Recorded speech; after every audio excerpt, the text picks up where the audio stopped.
Washington, as the world ponders the meaning of U.S. President Donald Trump's threat of fire and fury on North Korea, it's worth asking why his predecessors never took those steps to stop its nuclear program.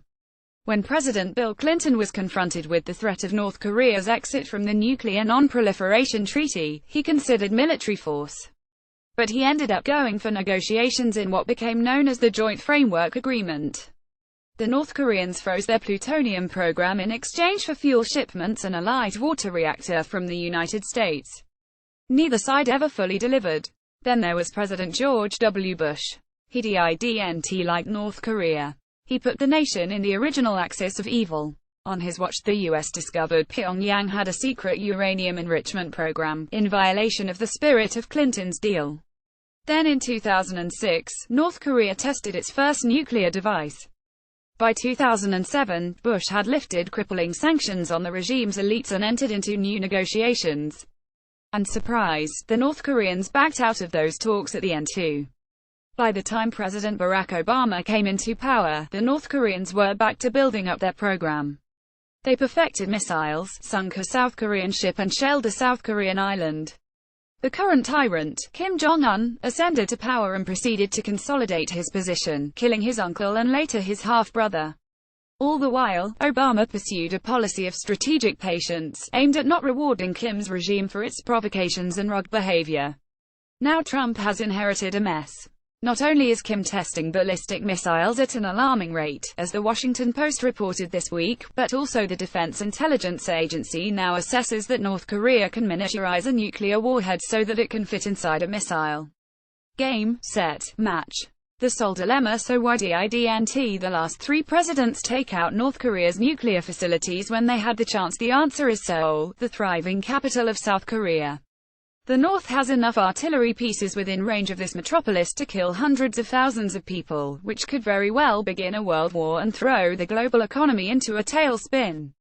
Past presidents have understandably feared the North would retaliate in this way. But for some today, that fear is fading.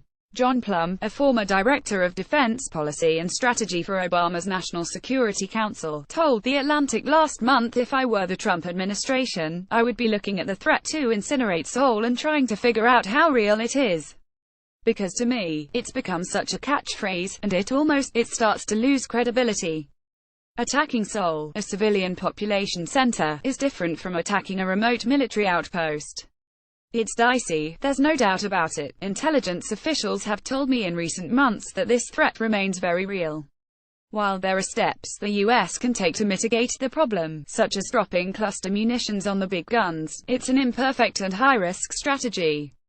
An attack on North Korea would be unpredictable and could unleash far worse on U.S. forces which have been stationed in South Korea for more than 60 years, not to mention allies like Japan. Trump's hollow ultimatum. All of this gets back to Trump's bluster. At this point, we as Americans ought to expect more careful words from the president.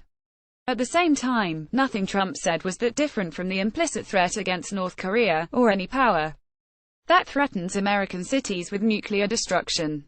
Don't get me wrong, there are few people on the planet more deserving of fire and fury than Kim. But would such a strike even eliminate its nuclear program? How far is Trump willing to go? Will he order an invasion of North Korea to topple the regime, and if he does, would he commit the manpower, capital and time to stabilize the country once the Kim dynasty falls? According to retired ADM William Perry, Clinton's second Secretary of Defense, the U.S. couldn't even take out North Korea's nuclear infrastructure with military strikes, given how much it has expanded in the last 20 years. What's more, the price paid by South Koreans would be unacceptable. This is what he told a group of journalists this spring at an event sponsored by the Hoover Institution. It's possible that Trump is counting on his reputation as an impetuous novice, one who Kim just might fear would roll the dice by attacking North Korea. But Trump's ultimatum allows the boy tyrant in Pyongyang to test the president's mettle. Already the North Korean state media has threatened Guam. We can expect more taunts and threats in the coming days, proving Trump's threat was hollow. As hollow as past presidents' pledges to do the same. Eli Lake is a Bloomberg View columnist. He was the senior national security correspondent for the Daily Beast and covered national security and intelligence for the Washington Times, the New York Sun and UPI.